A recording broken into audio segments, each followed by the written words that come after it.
दोस्तों, ये वाकया एक मालदार अरबी औरत का है जो दौलत के नशे में ये बात भूल चुकी थी कि एक भूखे आदमी की हालत क्या होती है और किसी भूखे फकीर के साथ कैसा रवैया करना चाहिए।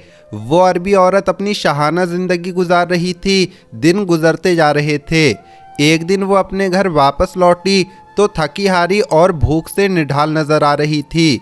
उसने जाते ही अपने कमरे में नौकरों को कहा कि मेरे लिए खाना लाओ, लेकिन इतने में दरवाजे से आवाज़ आई कि कुछ खाने को दे दो। वो अरबी औरत कहती है, दरवाजे पर कौन है? जब दरवाजे पर देखते हैं तो एक फ़कीर खड़ा होता है। निढाल तबीयत है, प्यास की वजह से होंठ सूख चुके हैं और वो खाने का सवाल कर रहा है। नौकरों ने जब औरत को बताया कि एक फ़कीर है और वो खाना मांग रहा है, तो उस औरत ने इंतहाई गुरूर के साथ कहा कि इसे कहो कि यहाँ से चला जाए, अभी तो मैंने खुद भी खाना नहीं खाया है।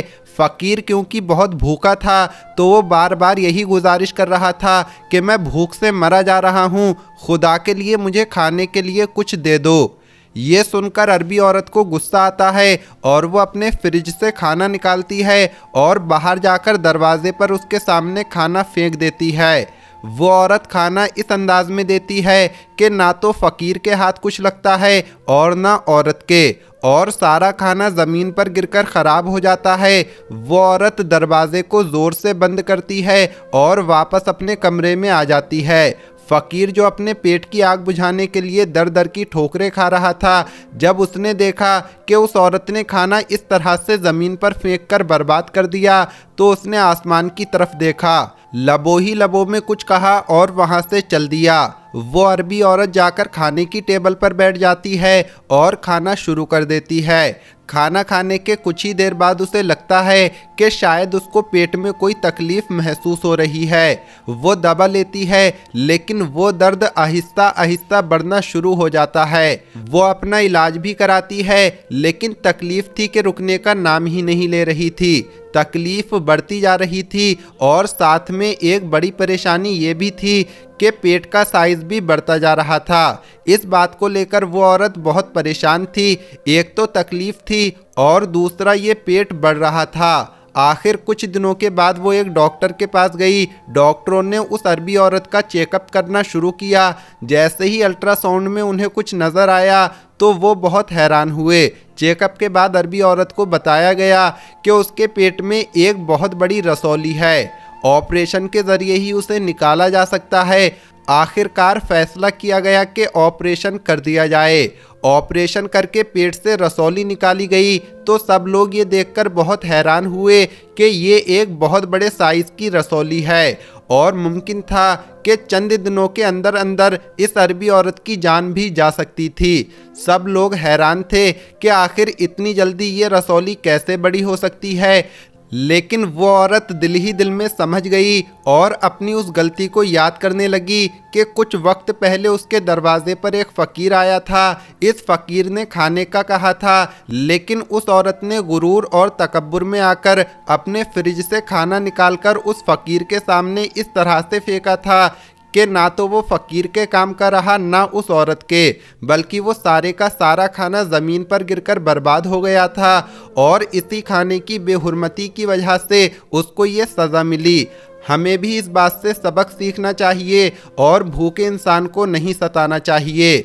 दोस्तों, एक तरफ वो औरत थी जबकि दूसरी तरफ वो औरतें भी होती हैं जो काफ़ी दौलत रखने के बावजूद भी घमंड नहीं करती। जैसे कि बयान किया जाता है कि एक गांव में एक नेक परहेजगार औरत रहती थी। वो औरत बहुत ज़्यादा सखी थी। वो इतनी नेक दिल, इतनी मेहमान नवाज और इस कदर गरीबों पर खर्च करने वाली थी कि लोग उसे हातिम ताई की बेटी कहते थे। वो औरत जिस गांव में रहती थी वो गांव सड़क के करीब में था। वहां पहले तो कोई बस स्टॉप नहीं था और ना ही उस गांव में बस आती थी, लेकिन लोगों के आने जाने की वजह से आहिस्ता आहिस्ता सड़क के ऊपर बस स्टॉप बना दिया गया।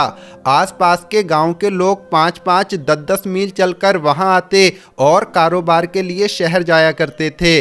कभी कभी ऐसा होता था कि बस का वक्त ख़त्म हो जाता तो उन बेचारों के पास वहाँ रुकने के लिए कोई इंतज़ाम नहीं होता था, इसीलिए वो लोग सारी रात बैठकर गुजारते थे, भूखे प्यासे रहते थे, और अगर औरतें साथ होती थीं तो और ज़्यादा परेशानी होती थी। इस औरत ने महसूस किया कि यहाँ तो इनके लिए कोई इंतज़ाम होना चाहिए। चुनांचे इस नेक औरत ने अपने शौहर से कहा, क्यों ना हम लोगों के आराम के लिए एक मेहमान खाना बनवा दें, ताकि वो लोग जो रात को आगे या पीछे नहीं जा सकते वो आसानी से रात गुजार सकें और वो अगले दिन अपने काम के लिए रवाना हो जाया करें। शौहर को ये बात पसंद आई, चुनांचे उसने मेहमान खाना बनवाया, एक आदमी रखकर उनके लिए खाना पकाने का बंदोबस्त कर दिया। अब लोग आने जाने लगे और जो लोग आगे पीछे नहीं जा सकते थे वो रात के वक्त वहीं खाना खाते और आराम से सो जाते, फिर रात गुजारकर सुबह अपने काम के लिए निकल जाते। ये सिलसिला बहुत वक्त तक चलता रहा। चुनांचे किसी जालिम शख्स ने इस औरत के शौहर को ये मशवरा दिया कि आपकी बीवी तो आपको कंगाल कर देगी, रोज़ाना इतना इतना खाना पकता है, फालतू लोग आकर खाना खा जाते हैं। ऐसी सखावत का क्या फ़ायदा। जब दोस्तों ने शौहर को बार बार मशवरा दिया तो शौहर के दिल में भी ये बात आ गई कि भाई ये तो वाकई लोगों ने तमाशा बना लिया है, रोज़ आते हैं और खाकर चले जाते हैं। चुनांचे उसने एक दिन फैसला कर लिया कि मेहमान खाने को बंद कर दिया जाए, और मेहमान खाना बंद कर दिया गया। बीवी को पता चला तो वो परेशान हो गई और कहने लगी, जब परवरदिगार ने हमें इतनी ज़मीन दी है, हमारे अपने अनाज से ही रोटी बनती है और सारा साल मेहमान नवाजी का सवाब भी मिलता है, ये सवाब मिलना बंद हो गया है। लेकिन जब शौहर ने कह दिया तो बीवी खामोश हो गई। नेक औरत बात करने के लिए मौका ढूंढती है, लड़ाई झगड़े नहीं किया करती है। चुनांचे वो मौके की तलाश में रही। एक दिन शौहर से कहने लगी, आज मेरी तबीयत कुछ उदास सी है, घर में रह रहकर तंग आ गई हूँ, क्यों ना अपनी ज़मीनों पर घूमने चलें। शौहर ने कहा, बहुत अच्छा, और अपनी बीवी के साथ खेतों में घूमने चला गया। वहाँ पर कुआं, बाग, फसलें थीं। थोड़ी देर घूमते रहे और फिर आकर कुएं के किनारे पर बैठ गए। औरत ने कुएं के अंदर देखना शुरू कर दिया। शौहर भी इधर उधर फिरता रहा। काफ़ी देर बाद कहने लगा, घर चलें क्या, देर हो रही है। औरत कहने लगी, बस चलते हैं। फिर कुएं के अंदर दोबारा झांकना शुरू कर दिया। कुएं में देखती रही। आखिरकार शौहर ने कहा, अल्लाह की बंदी, कुएं में क्या देख रही हो? तो वो कहने लगी कि मैं देख रही हूँ कि खाली डोल पानी में जा रहे हैं और भर भर कर वापस आ रहे हैं, मगर कुएं का पानी जैसा है वैसा ही है। शौहर ने कहा, अल्लाह की बंदी, अगर तू सारा दिन और रात भी बैठी रहेगी तो ये पानी ऐसे ही रहेगा, खाली डोल भर भर के आते रहेंगे लेकिन पानी में कमी नहीं आएगी। जब शौहर ने ये बात कही तो उस नेक दिल औरत ने कहा, अच्छा, कुएं का पानी ख़त्म नहीं होता? तो शौहर ने कहा, वाकई कुएं का पानी ख़त्म नहीं होता।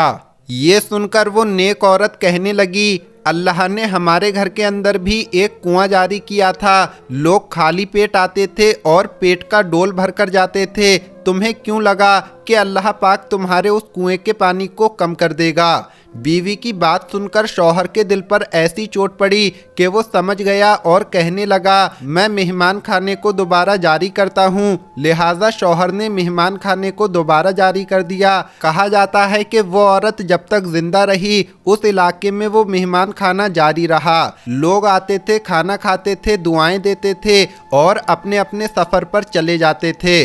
प्यारे दोस्तों, अल्लाह पाक सदका खैरात को बहुत पसंद करता है और सदका करने से इंसान बहुत सारी बलाओं और मुसीबतों से बच जाता है। कोशिश करनी चाहिए कि अगर आपको अल्लाह ने अपनी नेमतों से नवाज रखा है तो सदका और खैरात का एहतमाम ज़रूर किया करें, और जिसको जितना भी नवाजा है वो अपनी हैसियत के मुताबिक अल्लाह की रज़ा की खातिर लोगों की भलाई के काम करे। अल्लाह पाक से दुआ है, अल्लाह पाक हम सब मुसलमानों को इतनी हिम्मत और तौफीक दे कि हम लोगों की भलाई के कामों में बढ़ चढ़कर हिस्सा लेने वाले बन जाएं। अल्लाह ताला हमें नेक रास्ते पर चलने की तौफीक अता फरमाए। आमीन, अल्लाहुम्मा आमीन।